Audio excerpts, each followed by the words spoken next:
हल षष्ठी व्रत कथा। भाद्रपद मास के कृष्ण पक्ष की षष्ठी तिथि को हल षष्ठी का व्रत किया जाता है। इस दिन भगवान श्री कृष्ण के बड़े भाई बलराम जी का जन्म हुआ था।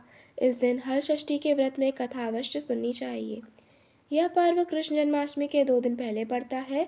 शास्त्रों के अनुसार इस तिथि पर भगवान कृष्ण के बड़े भाई बलराम का जन्म हुआ था। बलराम को हल और मुसल बहुत प्रिय है, इसलिए बलराम जी को हलधर भी कहा जाता है। उन्हीं के नाम पे इस त्योहार का नाम हल षष्ठी पड़ा। हल षष्ठी के व्रत में कथा सुनना बहुत शुभ माना जाता है।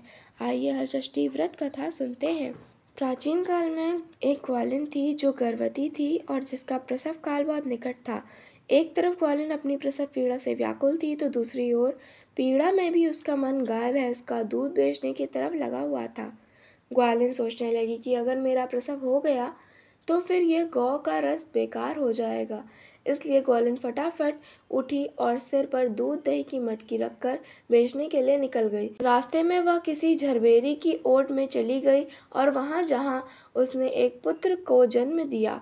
बच्चे को जन्म देने के बाद भी उसका मन दूध दही आदि चीज़ों को बेचने में लगा हुआ था, तो वह बच्चे को वहीं कपड़े में लपेटकर छोड़कर चली गई और गांव की ओर दूध दही बेचने चल दी। संयोग से उस दिन भाद्रपद मास की कृष्ण पक्ष की षष्ठी तिथि थी, यानी हर षष्ठी तिथि थी। गाय भैंस के मिश्रित दूध को उसने भैंस का दूध बताकर पूरे गांव में बेच दिया। उधर जिस झरबेरी के नीचे उस बच्चे को छोड़ा था, उसके पास ही एक किसान खेत में हल चला रहा था। अचानक से किसान के बैल भड़क गए और हल का फल बच्चे के शरीर में घुस गया, जिससे बच्चा मर गया। मरे हुए बच्चे को देखकर किसान बहुत दुखी हुआ और उसने हिम्मत से काम लेकर उसी झरबेरी के कांटों से ही बच्चे को टाँके लगा दिए और वहीं छोड़कर चला गया। जब ग्वालिन सारा दूध दही बेचकर अपने बच्चे के पास आई तो बच्चा मरा हुआ देखा। बच्चे को इस अवस्था में देखकर वह समझ गई कि सब उसके ही पाप की सज़ा है।